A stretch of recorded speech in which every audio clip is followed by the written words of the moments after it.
So our next presenter is Jonaki Bose, and I'm going to let her just go with her presentation and introduce herself. So I'm Jonaki Bose, and I work on a survey, a source of data called the National Survey on Drug Use and Health that CBIS, the Center for Behavioral Health Statistics and Quality, used to be the Office of Applied Studies, OAS, collects from SAMHSA. And I have a lot of slides that I put together, but given the size of the group, and I'm not entirely sure what your interests are, so I just wanted to kind of start out by getting a sense of how many people here know about NSDUH or have worked with NSDUH before. I have 3, I think, out of whatever our denominator is. Let me ask you another question before I go through all the slides. So far, what I've heard today, it was greatly focused on client-level records, how to kind of build a unified structure that takes them from, ground level all the way to, making decisions, reporting, that sort of thing. This is a little different. It has nothing to do with client-level records. It's a general... Well, I'm leaving. That's exactly what I wanted. If you want to go, I want your help. But this is a general population survey, and from what I can tell, the way it links into what you guys are doing is, how many people are being served, in what manner, what the outcomes are, hopefully, that sort of thing. I think the utility for you in terms of this survey is it paints a picture of treatment need, whether it's substance abuse or mental health. It does provide a picture of persons in treatment and unmet need. So I think this is where I'm coming from, and hopefully this will be of use to you. But based on what I've said so far, before I jump into it and on, is there anything specific you would like to know? Why are you going? Our world is expanding, but it's still kind of small in some respects, and we're interested in need for public health, public behavioral health services, publicly funded services. So we're interested in people with low incomes and different levels. So the focus we want to get population-based, right? We want to be able to do that. But we also want to look at the capacity that we're providing through public funds and getting the connection, because say one more quick thing and that is if I look at the unmet need that way versus low poverty and client served, I'm going to get different things. And people and methodology.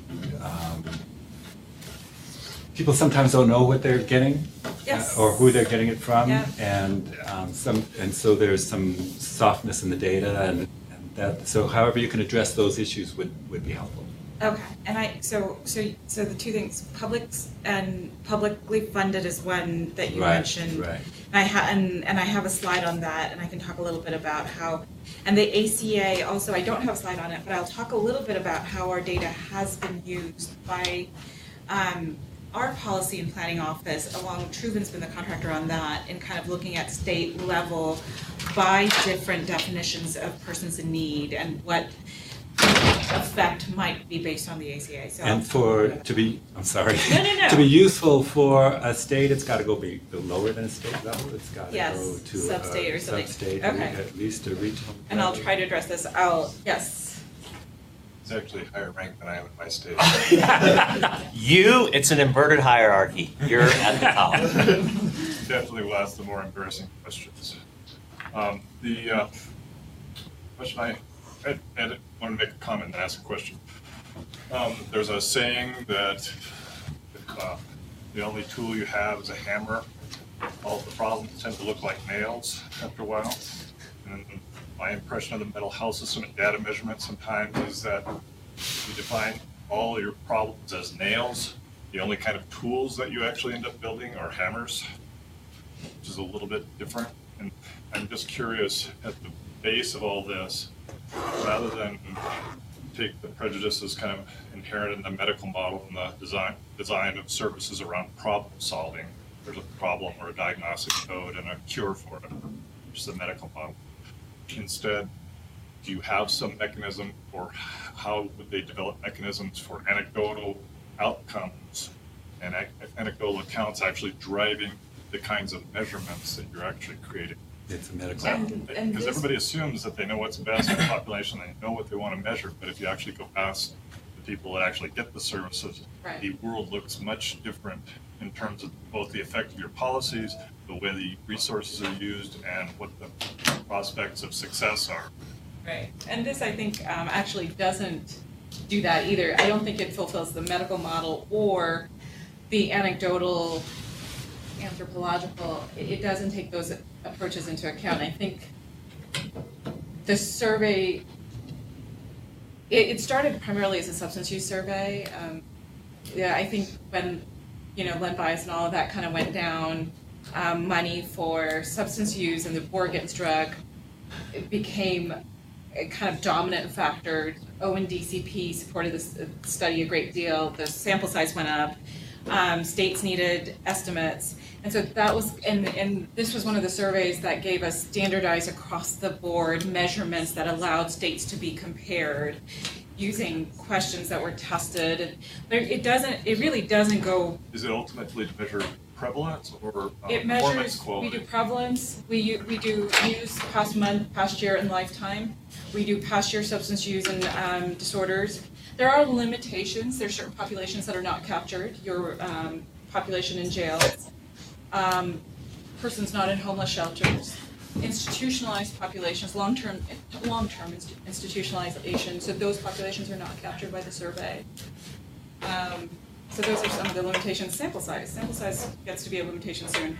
I'll go up to the higher up and then come back. And then the thing is, because we're such a small group and because I want to make sure that this is useful, we can go in any direction we want to, and I can try my best to answer your questions. And if I have slides, I can kind of flip to them and come back. I'm pretty flexible because the goal is for you guys to be able to use these if it turns out this is something that's useful for you.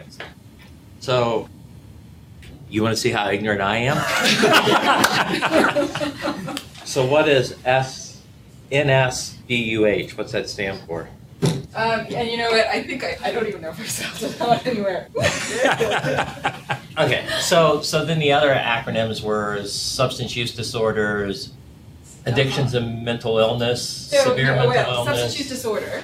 Then this is the serious mental illness, and Okay. that's actually legislated in the SAMHSA law, which is what is derived. Right. AMI is any mental illness, and that's a measure that the Center for Mental, CMHS, Center for Mental Health Services in SAMHSA asked us to kind of come up with, and depression, major depressive episode. Okay. So those are the four acronyms here. And under SUD, do you still do dependence and abuse? And what's going to happen is that With DSM-5? Yeah. Is that what you're going to ask me? It is DSM-4 based, dependence or abuse. You can do dependence only, you can do abuse. It is collected, you know what, let's sorry, I'm gonna flip all the way to SUD.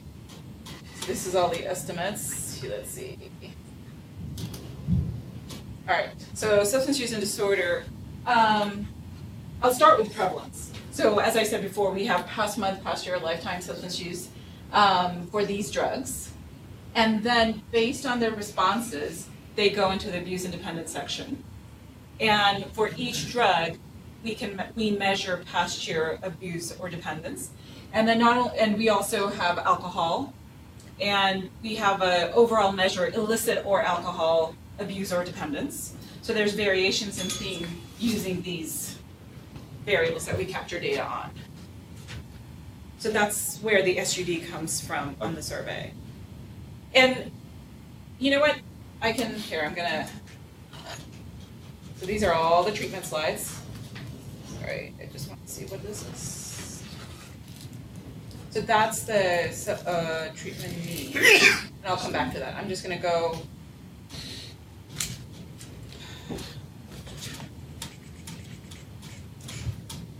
As I said, I have a clause. Disparity, right? And I try to kind of go through and say, what are the variables, that covariates we collect on the NSDUH that may or may not be useful to you guys? And the biggest, again, one of the biggest limitations is still sample size. It's amazing, the moment you start cutting down into persons with abuse or dependence or SMI who received treatment or who did not, it really does. And then you start dividing by age, sex, race, ethnicity, country of birth, poverty level. We have a continuous poverty measure. So you can do, like people who've been doing the ACA work have looked at the 159 to 399 who have not got coverage or are covered under Medicaid and then by state. And for some of the states, our standard errors are really large. You can add years together, right? You could put 3, 5. So what they did is so serious mental illness, we started collecting or estimating using a model starting in 2008. So you only can combine 2008 right now to 2012, which is 5 years of data. And even then, smaller states have a harder time. Sure, that's right. And this is the new SMI that's not. It is the new SMI measure, yeah. 5 years, okay. Yeah, and so it started in 2008. And I can go through, I sense a question somewhere. Let's see. So is the definition of SMI the same that DOJ is using? I hate to say it, I'll exhibit my ignorance. What does DOJ using? I don't know. The Department of Justice? So they give a range of diagnostic codes that basically constitute severe and persistent mental illness? No. See? It's not diagnosis. Substance use is diagnosis-based. Mental illness is the case 6 plus. Well, you know what? Here, I'll. We need to go back and let you cover your territory. So, our legislation essentially requires us to come up with state-level, national, and state-level estimates of SMI, and also serious emotional disturbance in children. And when this first started, SMI estimation, CMS, I think it was under Ron Mandershire, was it? Yeah. Used data from the National Comorbidity Study, and then that didn't have data for persons 55 and older, so there was a 1981 study of the done in Baltimore, and together a national rate of 4.5% was obtained, and then from that point on, for the URS work, I think they just applied that 5.4 rate across the board for every single state, for every single subdomain. I mean, whether it was age, sex, race, there was this implicit assumption that that was, and that's how we got the estimates for. And so this kind of summarizes, I think the bottom line was that you assume that all states and all demographic subgroups have that same, it's a fixed rate across time. Very simplistic. It was very, right.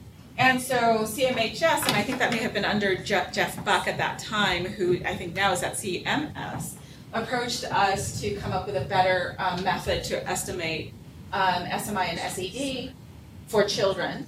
And we had a technical advisory group that was convened, and they said that the NSDUH should be used for SMI, and the National Health Interview Survey conducted by the National Center for Health Statistics should look at SED for children. And they actually collect data on children starting from 4 years old or something like that. So they can really go down. The NSDUH starts at, if we had looked at the previous slides, 12 and older. And so there was a limitation there. And so I will talk about exactly how we calculated, but basically from the NSDUH survey, you can get these measures that we talked about. You can get serious mental illness, any mental illness, which is a CMHS measure, suicidal thoughts, plans, attempt, past year, and lifetime depression. And so there is a route in DSM-4 for how we estimate SMI, and the definition that we had to use was any DSM-4 mental disorder other than developmental and substance use disorders. So those are not included in the route with functional impairment. So that would be a GAF score? Yes. Okay. Demonstrating non-ignorance, right? I do use the GAF. So what we did, one of our limitations was we couldn't administer, say, a SCID and a GAF, where you get all the diagnostic scores for all 47,000 adults in our survey every year. And the limitations are question times it would take, and the fact that our interviewers, as trained as they are, they go through a 7-day training process, are not clinicians. So the approach that we used was, starting from 2008 to 2012, there was about a sample of about 5,000 cases where these people, adults only, completed the NSDUH main interview. So we got all their substance use, all the questions on the NSDUH main interview, and then we did a follow-up mental health related survey with them. It was by telephone. It was clinical interviews done by clinically trained people, and they administered the SCID, which had all the disorders that we wanted, and there was also a GAF score that came out. So then you had a diagnosed SMI measure for all 5,000 of these people. You also had some short scales in the NSDUH main interview, the K6. It's a Kessler 6, and it's we use it for serious psychological distress measure. And there was also a HUDA scale, which was used for impairment. And what we did is we built a regression model where the outcome variable was SMI, yes or no, based on the clinical interview. And the predictive models, the predictive variables were K6, HUDAs for impairment, and then there were also actually a couple of other variables that we used. We used suicidal thought, lifetime MDE, and also age. It turns out without age that our models were coming out biased. And once we developed that model, you now have a model with 5 input variables: HUDAs, K6, age, suicidal thoughts, and depression. All 47,000 adults in the NSDUH main interview have these 5 variables. So you can plug these values in at inputs, and what you get as an output is the predicted SMI value. Okay. A cut point was then developed based on the clinical sample that said people above, with a predicted probability above this value are going to be called as having SMI, and people below are going to be called not having SMI. So this was just the measure that was used to come up with the SMI definition, and here, any disorder with a GAF of 50, GAF less than 51. That was what we used to define SMI in the clinical sample.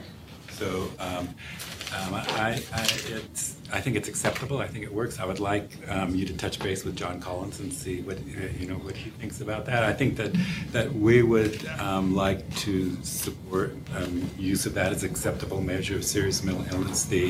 But I'm willing to have a conversation with people if you want to do that. The K6 is depression and anxiety. But the other measures are added on. It came from Kessler, was involved in that, and it was the few items that best predicted serious mental illness out of all the measures. So even if you go back with the Kessler 6, you can go back to the early 90s, somewhere between 90 and 94, I think, where actually the Kessler, these 6 variables were used as a predictor of SMI, and a cut point of 13 was established, saying anybody above 13 with only that variable would be called as having SMI. But I think that CMHS was concerned that without the impairment, impairment component, there was a face validity, and you weren't measuring everything. Well, that's what I think it works. Yeah.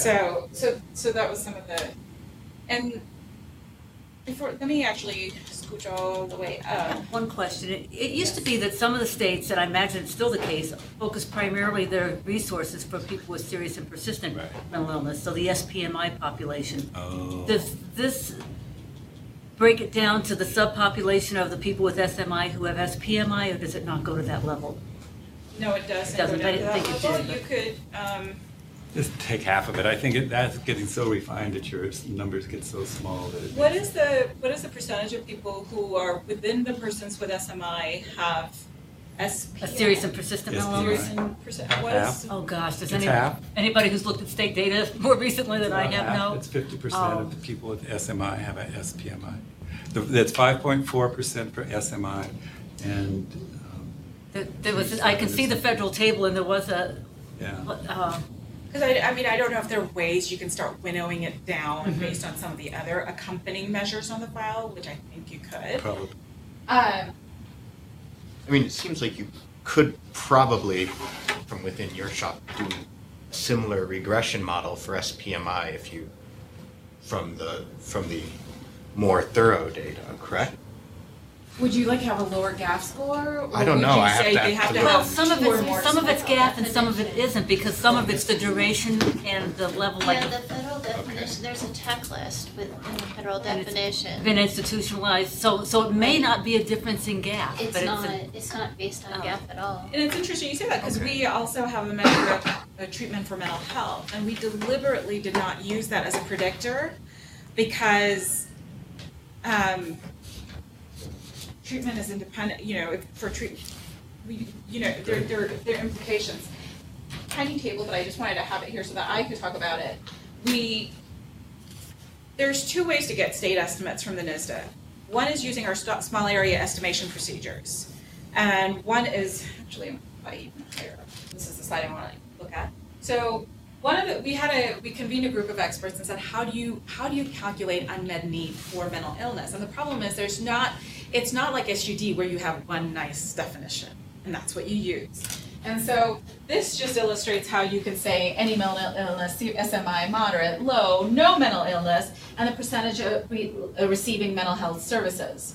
And you'll see there's a 7% here in this thing, and you'll see in SUD there's a whole bunch of people with no SUD receiving services. Those are all middlemen.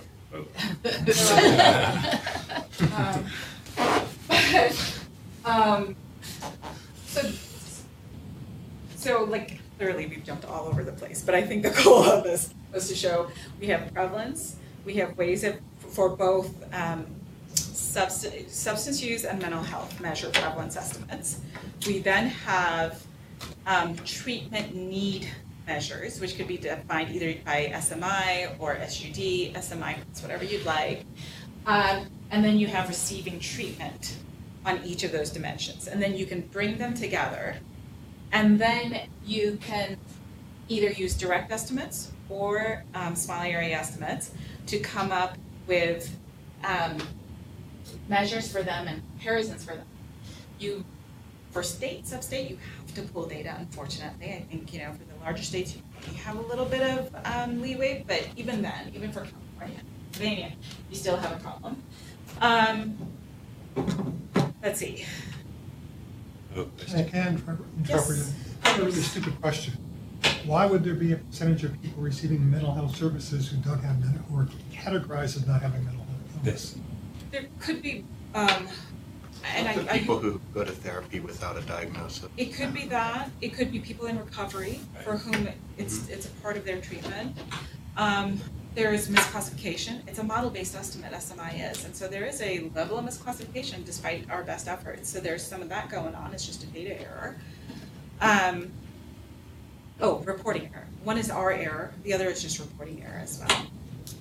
And interestingly enough, we've evaluated the quality of treatment data, and it is hard for people. It is really hard for people cognitively, I think, to kind of report on these things. And so we have sections on, say, hospitalization for substance use, and that's separate. Hospitalization for mental health reasons, and that's in a separate module. And then we have overnight, like in our health modules, we have a question saying, were you ever hospitalized overnight in the past year? And you would expect somebody who's had substance use or mental illness overnight hospitalization will say yes for any reason, and they don't always. So do you correct for that, or just leave it? We leave it for the data users to do as they would. Oh, consistency is the hobgoblin of little minds. So this is I have a bureaucratic little mind. I love consistency, but since I don't know what the truth is, No, it's horrible. Oh, it does say something about how far the percentages might be off. Yeah. Start with 7.7. That a good part of that is. I liked what you just mentioned in terms of being off. They say they've got hospitalization at one of these two places and then don't report any days. And there's a really good estimate. That's right. right. So it gives you, and I don't think it's deliberate. I do No, think it's no. just the way these are hard things to report. We're talking about the past year. There's Sure. perceptions. There's context. The context under which I'm asking may influence how they report. There's a lot of things that might be going on, but this is what we have to work with. So when we do unmet need for states historically, we would do SMI, and then we would want that by a geographic region. And so you guys are defining a geographic region. And we would want that by age, sex, and race within that region. We'd be willing to take an estimate, adding a number of years together to get better data. Is there a path? I think, for which unmet need did you just say? Which measure? For prevalence. For just prevalence prevalence? estimates, just the prevalence So we do estimate. prevalence by Let's start age there. already. Right. By Um, geographic area. By sub-state area as defined by the state Yeah, sampling right. regions, right? Race starts to get tighter as you start to go into the smaller races. You know what would be really useful is even just to have a minority non. Then you'd categorize, then you'd group a bunch that wouldn't be as much And as those, problem. and that is quite possible. Some might have a harder time, and we might, I mean, look, is a 5-year aggregate of any use to you? Is Yeah, it better than nothing? I think a rolling 5 years is better than, well, okay, Commissioner. I think those numbers are relatively stable. Mm-hmm. If you start adding treatment use, it might change more, but the prevalence rates are not going to jump around that much. And a 5-year estimate is useful. Any thoughts about that one? And there might be state-to-state variation, sub-state to sub-state variation, depending on how they're defined. But it's definitely investigatable, and it's definitely, we can, for some places so for some of the ACA work that SAMHSA's Opie and Truman have been doing, they have by state, by SPD, SMI, like SPD, serious psychological distress, we have data that goes all the way back to 2004. So that you have more That's power. a K6, period. That's just the flat K6, Yeah. right? So for every sub-state area, for every state, probably not, but depending on the uses, we would definitely look into it, see how many states we could aggregate, see what the minimum, because ideally you want the minimum, you want the latest number of Sure. years to Most recent. be aggregating, right? And then see which ones are feasible and which ones are not. And then, sorry, go ahead. Well, based on what? You got 900 in a state, you got, you make a synthetic estimate, glom it all together and make a synthetic estimate. You're not doing. When you glom it all together, you're still talking a direct estimate, because you're just taking the weights, dividing it by the number of years pulled together. Well, then you adjust, then you could adjust for, within the state, variables, marital status, and so you do a synthetic, Yes, you could do it that way. census long form stuff. You know what? Yes. So there are ways you could do it. You could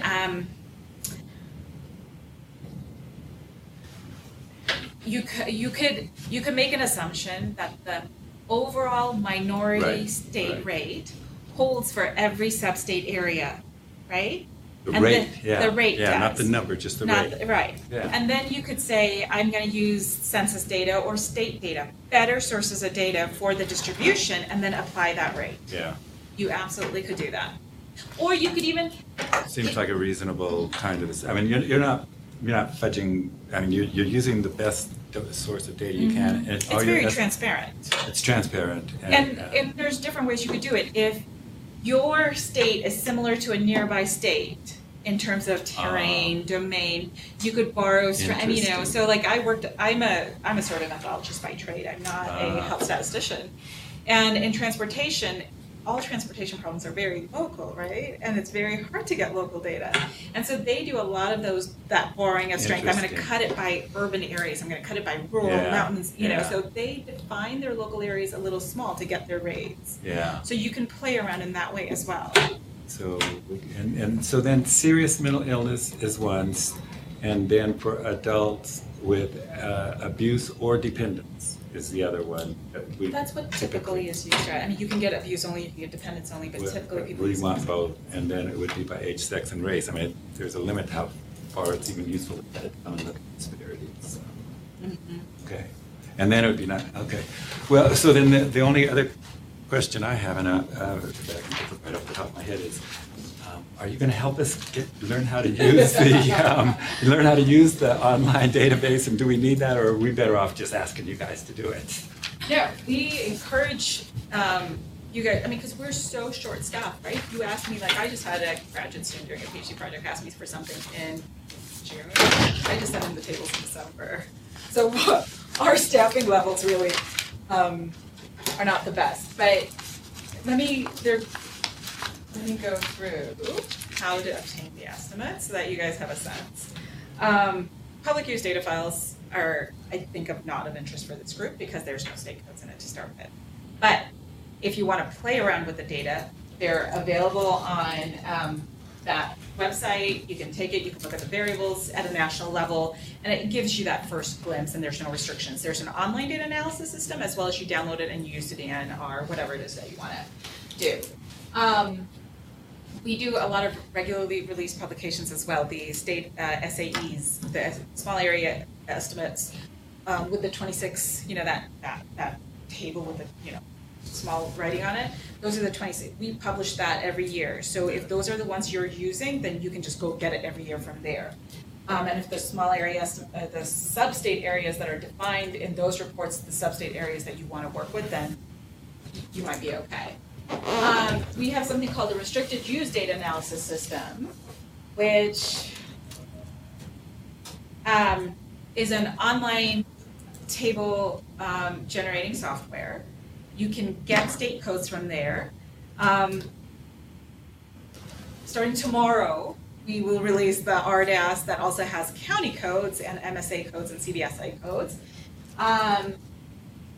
You can't do regressions, unfortunately, but you could do just cross tabs. There is no restriction to access because anything that's published is public use. So the restricted use data is with the state codes and the county codes is housed behind the scenes. And if we restrict it for disclosure reasons, but we don't restrict it for precision reasons. So if your standard error is as large as your estimate, it still gets spit out. So one of the cautions we'd like to make sure our users understand is that not all estimates are necessarily good estimates, but it is available. And this has been a huge, it's taken me 5.5 years to get to this point, starting from development, because all I knew is I have this as a data set, what restrictions can I put on it and make the estimates available without confidentiality violations, and it's been painful. That being said, I think we released it last October, and by March, we went from 900 users a month to 9,000 users a month. So there's clearly a need for it. You don't get single-year estimates from it. You get either 2, 4, or 8, or 10-year estimates, depending on the amount of sample you want to pool. The weights get automatically applied. The standard errors are automatically generated. So it's for a semi-novice user. You still have to be comfortable with code bugs, variables, understand the questionnaire, understand standard errors. We had a proposal for something called a data portal where somebody said, here are the unweighted numbers. I think I'm going to have enough sample size. I looked at it and I couldn't figure it out. They had the weighted numbers in thousands and they thought they were unweighted sample sizes. So you still have to have some level of sophistication to use it. So that's the RDAS, the Restricted Use Data Analysis System. We also have something called the data portal, and we encourage our states to apply and use it. And essentially, that gives you unfettered access to the entire NSDUH data files, starting from 2004, because there's a law that affects how we can how we can share our data, and the law didn't cover the data until 2004. And the way we've set it up is through a contract with ICPSR and University of Michigan. We house our restricted use data there. You apply and say, this is the research proposal, and it doesn't have to be a research proposal. It can be, I need these estimates annually for this purpose. You get access to these data, but the nice thing about it is, so when I started working on this survey 7 years ago, and when I came, we had no restricted use data access, and one of the things I had to decide was, do we force people to come to our building? Do we have census type RDCs where they're housed in certain pockets of the country? And this was kind of the mid-ground that I was able to put together, where you can stay in your approved site, access the data, you do whatever you want to do, we do a confidentiality check, and if the data look fine, we send it to you and you can do whatever you want with it. So that's the thing, the data remain at a centralized location, including, you can send us any data you want to link. So a lot of states want to, for researchers That's more, nice. but, link it to alcohol laws and other sources, changes in prescription drug laws or whatever it is they want to link to. You send it to us, we dump it all into your personal little workspace. Nobody else has access to it. You work, you create the results, you send it back,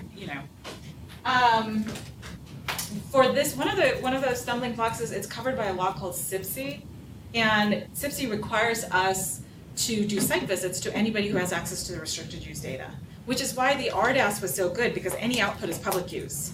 So there's no law, I don't have to worry about that.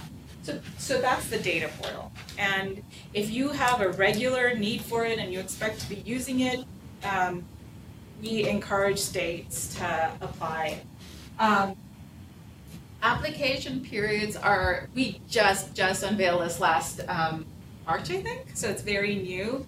Application periods so far have been twice a year, except for SAMHSA staff and SAMHSA contractors. However, I think that if there is a state that has a need, we would treat a state differently than we would a university, but the line is pretty fine.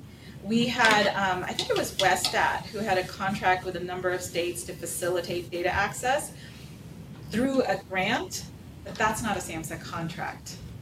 And so for them, they still had to go through the regular application period. If it's a direct SAMHSA contract or a state agency, I can work a little easier with that. A lot of it has just to do with manpower. Like I can't, very small. But so if anyone's interested in it, let me know. We can see what we can do with it. So that little spiel was my attempt to say, how can you get a hold of the data? Yeah. How can you get estimates? Now, if you have one-time small finite requests, it doesn't make sense, and say the RDAS can't do it for you.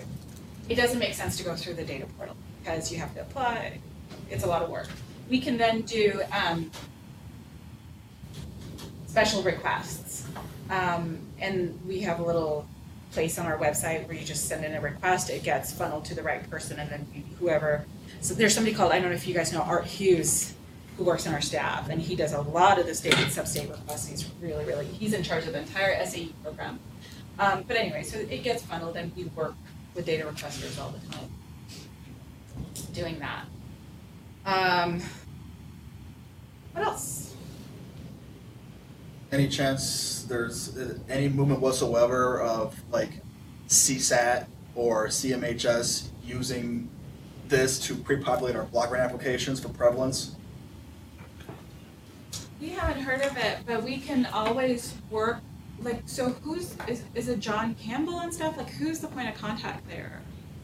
Well, I mean, for us, it'd be our federal project officer. For Arizona, it's Teresa Mitchell. But anyway, I mean, I spend countless hours every couple of years doing an analysis like this, where I pull up NSDUH, identify what Arizona's perceived prevalence should be, break it out by age group and things like that, and then I compare that to the individuals who we've served over the past couple of years to see if there's disparities within our population. And I would identify kind of the same things. We're doing really well in like the middle age group populations, but when it comes to older adults, we're falling short. And then the NSDUH below 12 years old, it's a black hole. So we don't know if we're doing well or not there at all. So I'm just curious if there's any way to. So this is where you have strength in numbers, right? If there's a whole block of states, whether it's 15 states or all 51 states, who consistently have a need for certain kinds of data at a certain point in time, which are supportable, by the NSDUH, then it absolutely makes sense to approach us and say, give us lead time, and say these are the table shells, and can we get these numbers? Because once you get the numbers, then for each state, you can go in and do your internal comparisons and do whatever you want to do with them. But that core set of elements that are. There's a project. Well, you're speaking because there are parts of our grants that are pre-populated based off like TEDS right now, and where we submit that to quarterly. But this is being done on the side, and essentially it's the same. It's almost the same thing. Here's how we think your state is performing or should be performing. And there's a bunch of state tables that we actually like CSAP, for example, has a whole set of NOMS runs related to risk and perceived risk. I mean, they're huge, complicated tables that we do. Not at the state level, like they're at the national level. But anyways, they're kind of a standard. We have a relationship with CSAP. They come to us, we produce them, and it's the same. I mean, we could do that as special runs. Well, I see a couple of nods in the head here, and we were just looking for projects in the 15 western states, and this certainly rises to the top of a possibility that would save for us, people we would have a to lot. have, like good table shells. We can work with that, and lead time, and because it's always a staffing resource issue. Yes, I'm sorry. Do you know Deborah Baldwin with CMHS? I do, yes. She'd be a good point person to ask about being able to pre-populate. So she could be, she could be a liaison and, help construct. I mean, again. Well, you've got certain tables that just need to be populated that she would know what to do right now. SAMHSA already and has then, the data. If they could pre-populate, that would be great for the states, and Deborah would certainly know the feasibility of that and be able to. And those are state level tables, But right? I think that you'd also have to, I think it would make sense for the state data people to collectively work with her. She could be our liaison. You could be our, we're easy about our liaison, but even if she is in charge of the grants and the data that required, it doesn't mean she can necessarily come up with the table specs, right? I think.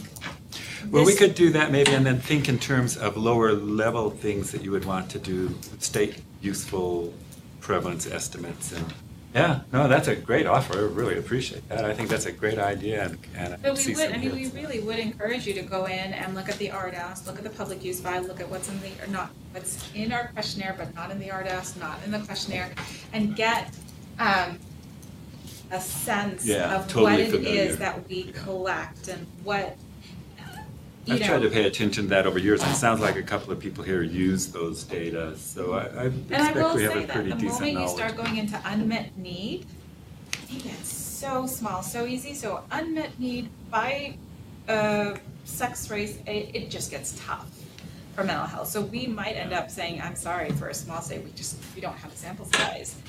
But it's worth finding out. But if we help with a path that we'd be willing to live with in terms of synthetic estimates using data, and then we could so then you don't even have it for you say, okay, if we can't get it for these small areas, we'll take it for the state. Yeah, I'm fine with that. Yes, whatever it is, we can work with it. Yeah. Okay, that's very helpful. We could decide whether somebody which wants to learn this stuff and do it, or be much more sensible to coordinate with you guys and just. It wouldn't have the flexibility, but it would be a one-time thing and one time for you two that hopefully would be set up with something useful that state. And then even if the state wasn't using it now, we'd just ask for all the 15 states, and then if they got to it. So if you ask for this once, is it easy to then regenerate it a year later? Oh, that's the path Is that a good thing? Can we just get this I shout don't know, every 2 years to us? Whatever, That's the the cycle. frequency of needing it, we would, Once you got the program, But it's everything is, of course, subject to our budget, right? Yeah. We right now have a set aside for special requests, and, we do special requests based on that.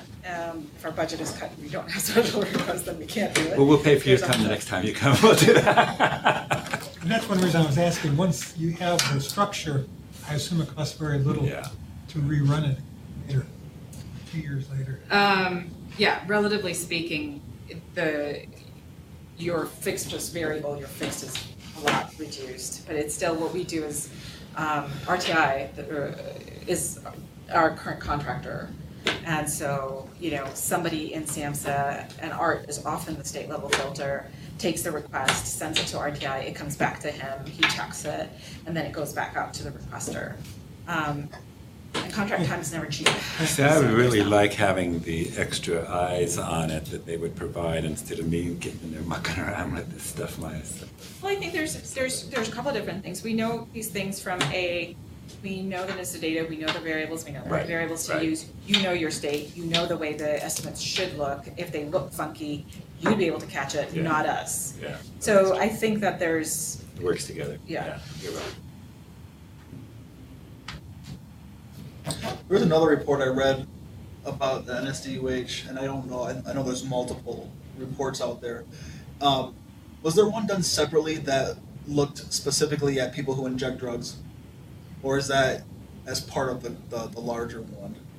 I could have swore I came across a report at some point, I know it was NSDUH, where it gave a prevalency of injection drug use, because I needed to use that for the block grant. we do collect data on injection or drug use via injection, and we also collect it for several different drugs.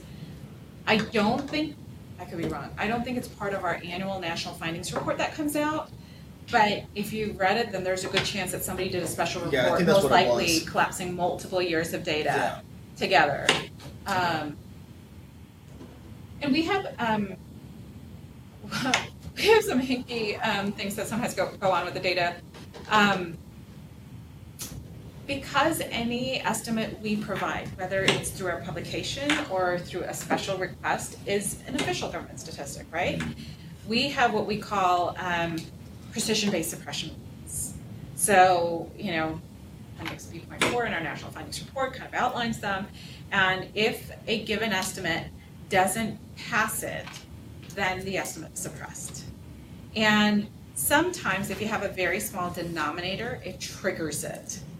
And the way we get around it, and needle use is one of those things, if you say, what is the prevalence of needle-based, drug use among veterans, we may not be able to produce it. Our precision rules will suppress it. But oddly, if you say, what is the rate of needle use for veterans, or for a national denominator, for some reason it gets. And so you still get the numerator, the numbers in thousands, but depending on what your denominator is, sometimes it's suppressed, sometimes it's not. So again, depending on your request, sometimes we might say, you know what, that's going to get suppressed. Would you like this denominator? You know the data. So we sometimes play around with it a little bit. So those are those cases where, we may not be able to produce an estimate because it fails our suppression rule and because of anything we produce. However, if you're in the data portal and you come up with an estimate with a coefficient of variance of 75%, no, that's not my problem. It's coming out of you. You've done it. As long as there's no disclosure problem, I'm approving it. So yeah, there are things like that related to our data. You said you compare with your estimates of use? So you're taking the prevalence from there and comparing with your estimate of use, not using their, to get to unmet need, not using their estimate? I know, I'm using their estimate for prevalence Right. against our actual use. Right, To right, determine are we on the high or low side. right. And it's interesting you also mentioned TEDS. Let's see. We actually did a comparison with TEDS and NSATs. Ooh, nice. And the NSDUH, because from the NSDUH you can get past year treatment estimates in two different ways. And hold on, And they're not going to match up very well, I'm guessing. TEDS is too selective. Yes, TEDS is. So this is your graph, right? And we have one question on the NSDUH that says, in October 1st of 2011, depending on the year of data collection, were you in specialty treatment, i.e. this? And this is the estimate that we get from that. There's also a variable that says, are you currently in treatment? So this is actually a single day treatment, right? Are you currently in treatment? And if you take that currently, you kind of add it up and get, again, single day measure. NSATs is completely a single day measure. On the last business day of March, what was the facility, number of people under treatment? And NSATs covers everything as well, pretty much. And then using the TEDS admissions and discharge data and some imputation, you can come up with a single day count, and you can see. And there are reasons for it, right? Historically, TEDS was intended to capture treatment funded by public monies. Right.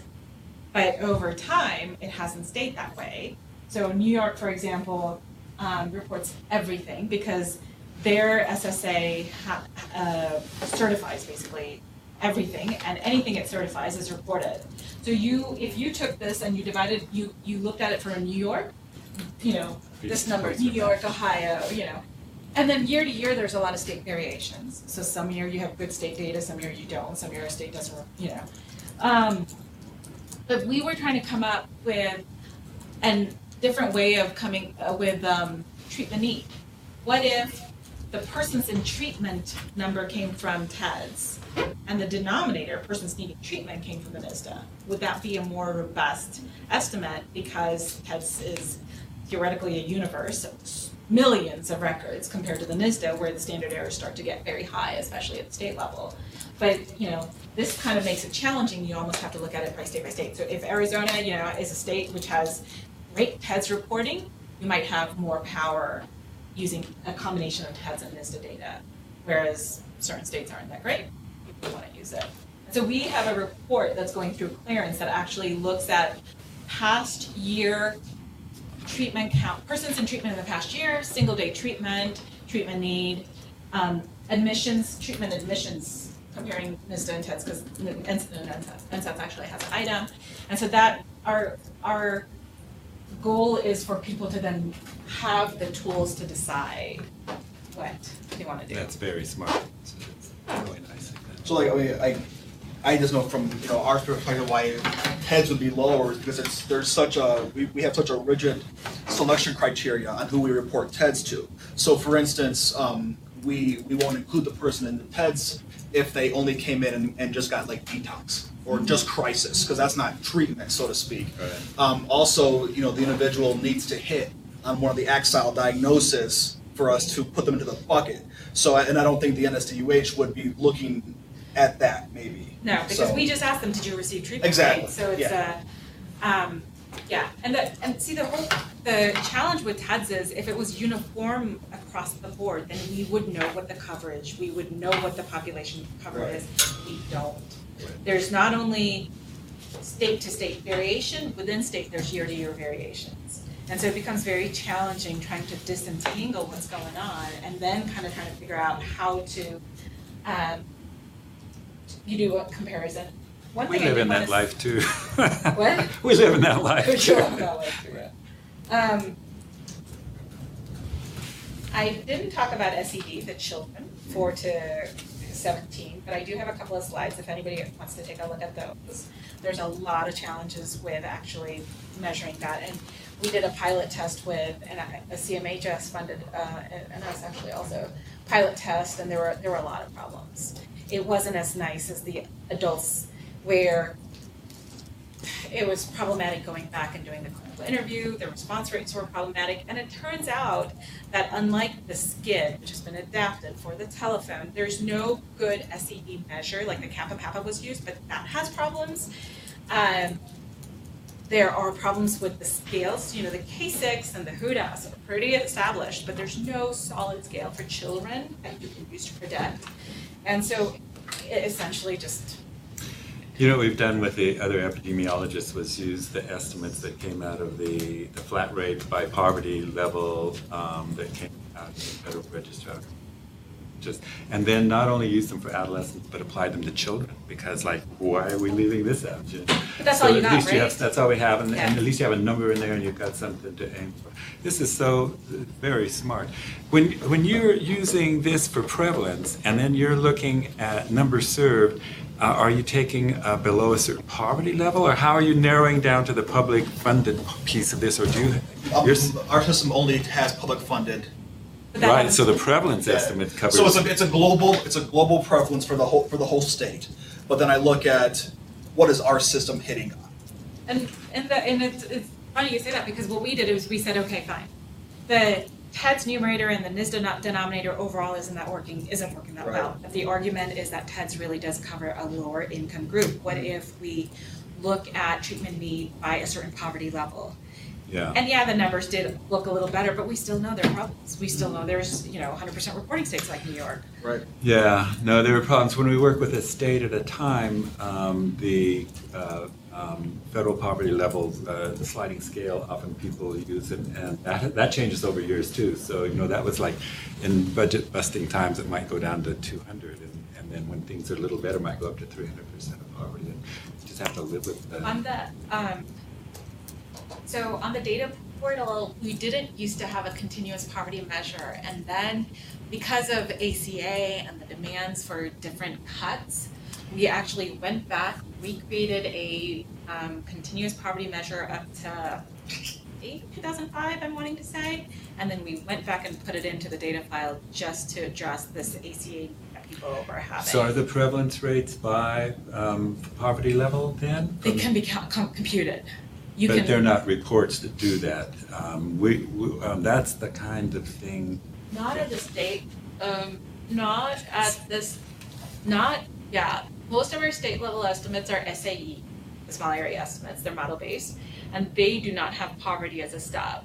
Our national estimates do have poverty as a role variable, but it's feasible. You can go, the prevalence rates, you can go into the RDAS, you can collapse the continuous poverty variable any way you want, and then run it by state for prevalence rates. Prevalence rates it's easier because unless you're looking at very rare things, you're okay. It's just that when you start going into unmet need, that's when you really have a problem. That's the prevalence, because we would use prevalence and use your own data for the serve part, is not, because then you're using data, it makes some sort of sense to do that. They're just different things. So, and I would really recommend going into the RDAS then. If you are happy with some of the overall prevalence rates by state or by combining states that are similar, whatever it is that you want to do, the RDAS will give you the power. You won't have to depend on us. You can run your estimates. You can run them for smaller. Why not depend on you? No, for a routine kind of a thing. I just would like, I see you. You're pointing out. No.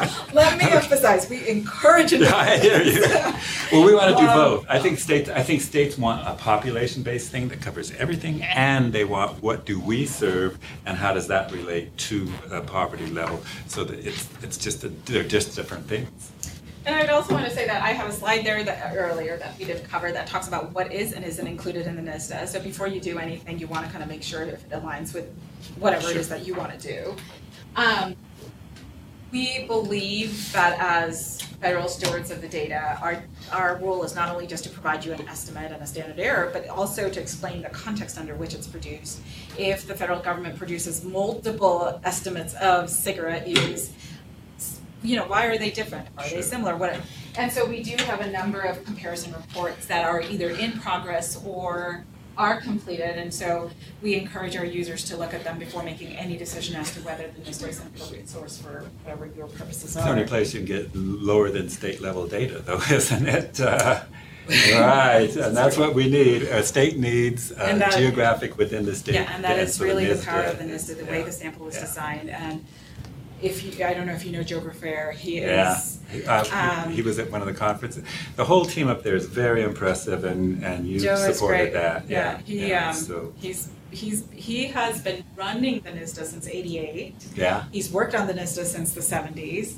He's unfortunately retiring January 3rd, but he really has built the NSDUH to be what it is with this vision of it being able to produce state and sub-state estimates. Yeah.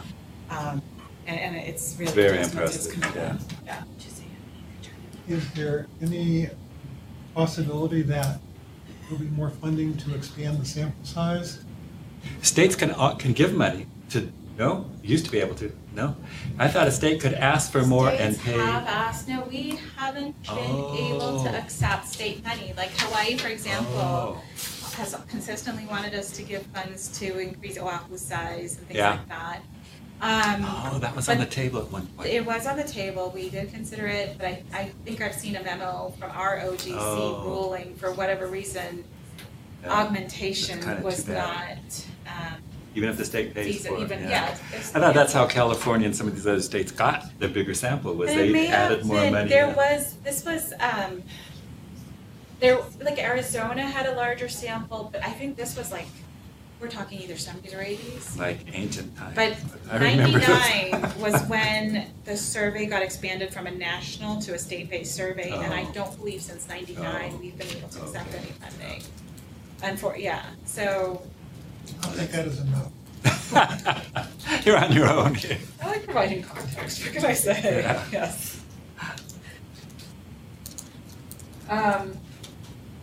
And over the course of time, there have been people in this group that have really been, like apparently you are, have used the prevalence data and been very interested in it. So it's important to states, and some states, the states that we've worked with, we want. No, and we spend a large amount of money every year on the survey, right? And so from our perspective, we would like this used as widely as possible. I have a question. What's your response rate roughly? Our response rate on the screener is about 90%. On the main interview is, I'd have to do some math, but I think our overall estimated combined screener and interview is about 75%. And these are in person or on telephone? They are, I'm just curious because, people are getting more and more reluctant to respond to surveys. you know it, which is why the survey's getting more and more and more expensive. Our cost per case is, it's a face-to-face interview, so both the screener and the main interview is done knocking on the door, going in. We collect the data on laptops using ACASI, which is a audio computer assisted self-interview, where the person has a headphone and they can hear the question being read out. They have a laptop in front of them. They can read the question on the screen. The interviewer is sitting away from them. They're sitting privately, and they enter the answer, and nobody knows what they've said.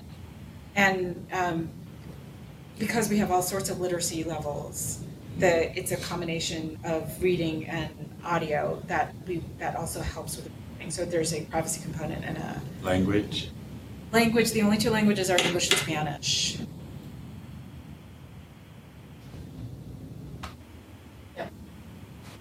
$30 to respond. Some incentive. It's an incentive. We can either, you do the screener and either know one or two people. So the NSDUH data actually has pair data in the file as well. It's part of the restricted use file. If you wanted to use it, you'd have to go through the data portal, but you can look at a national level, parent-child, sibling, those kinds of things as well. But that data hasn't been tapped as much. But now that we have the data portal, we're beginning to see more applications and more interest in that, because that has entire different weights, and it can be complicated.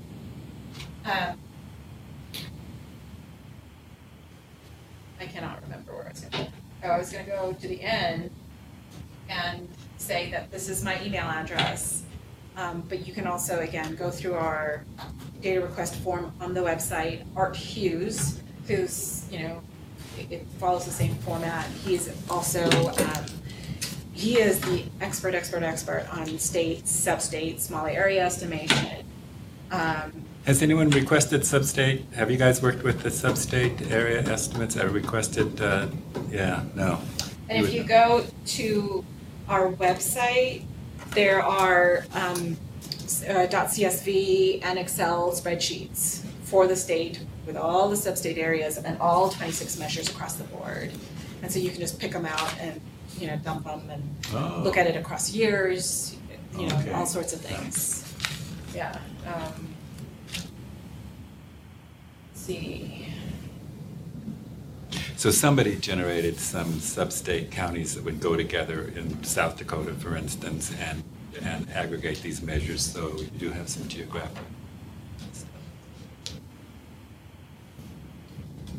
Yeah, So that's farther along. The last time I looked at this, some states had started on it, but then apparently with working with Art, I can't remember who it was, but I remember somebody in this group saying, "Oh yeah, I've asked for this," and I knew that was available. That's how this group is. I mean, it informs me. It's like who's out there in front doing things.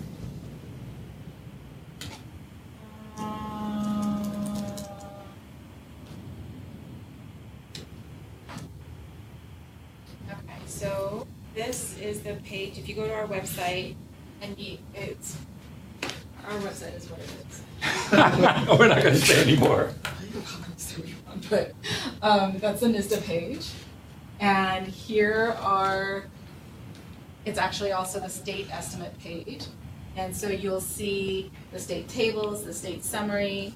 We also have, so for example, we have a comparison of BRFIS and NSDUH alcohol and cigarette prevalence estimates. We have maps of prevalence estimates by states. Detailed tables, so we have PDF tables for printing, Excel tables. These are the state levels, right? You can also do the same thing. Let's see a sub-state here. You can go in and just pull your stuff out for your own state. Click on this. Let's see, sub-state here. Here it is. Is that sub-state? Oh, no, it's So- substance use, maybe not. Oh, it's sub-state, it is Yeah. sub-state. It's still a sub-state, yeah. So here's, and we've morphed a great deal over time. Our reports used to be more bulky, and now just to get it out, we kind of pick one topic, do a little report, and then just do copious number of tables. But here are your sub-state tables that are available. Region definitions, so that's where you can look up to see whether that is what you need by age group. And so forth. So these are the CBIS website has all the estimates that are already estimated. If you would like to use the data, you can barely see it, let me scroll up. If you would like to put a data request in, just email it there and then it gets funneled to us. Or if you'd actually like to play with the data, that needs to get changed, but none of this. This is the website that's connected with the University of Michigan. It's still done under contract. We manage it extremely actively. It has TEDS, NSDUH, and NSAT's data. If you were going to download the public use file, that's what you would use. If you wanted to analyze the public use file, you would online, so you don't actually run SPSS or SAS or anything. If you want to look at the RDAS, you would use that, and then the data portal. So if you went up to here, you'd see data portal. So for those of you who want to actually analyze the hands-on restricted use data, you would go there.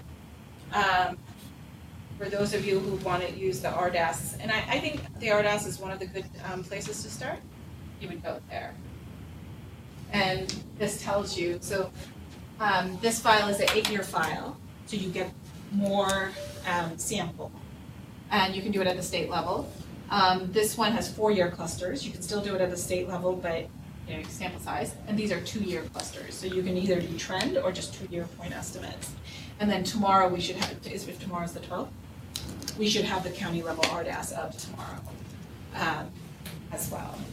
And it took us a long time, but what we did is we actually mapped all the variables, and only variables that are comparable across 8 years are here, and only variables that are so we did all of that, because on the NSDUH small questionnaire changes can really, it's we have over 3,000 data for variables in our data file, so.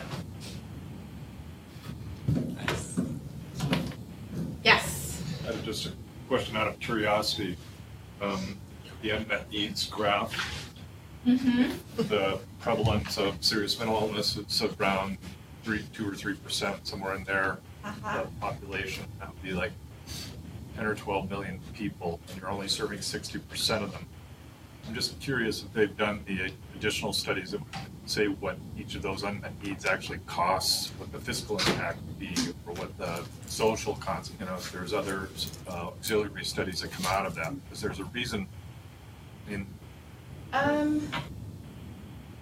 We haven't. It's we tend to pedal a little bit more on the descriptives, some things like that. There are a few people on our staff who are pure analysts and who look into more sophisticated impact, those kinds of things, but I don't think we've looked at that in particular.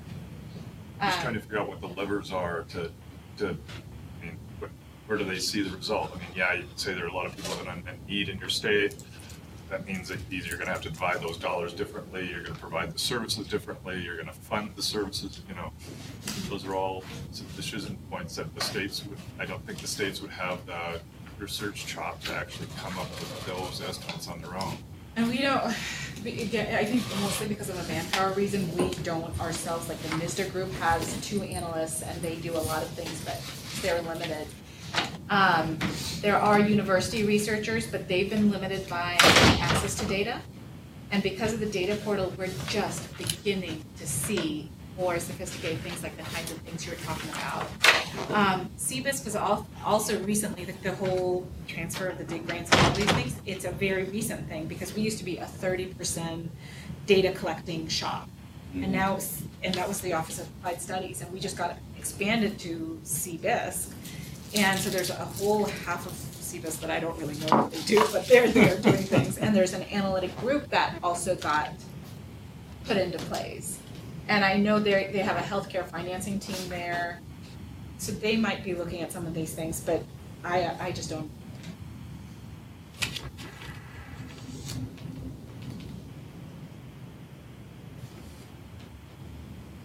Okay, thank you. That's great.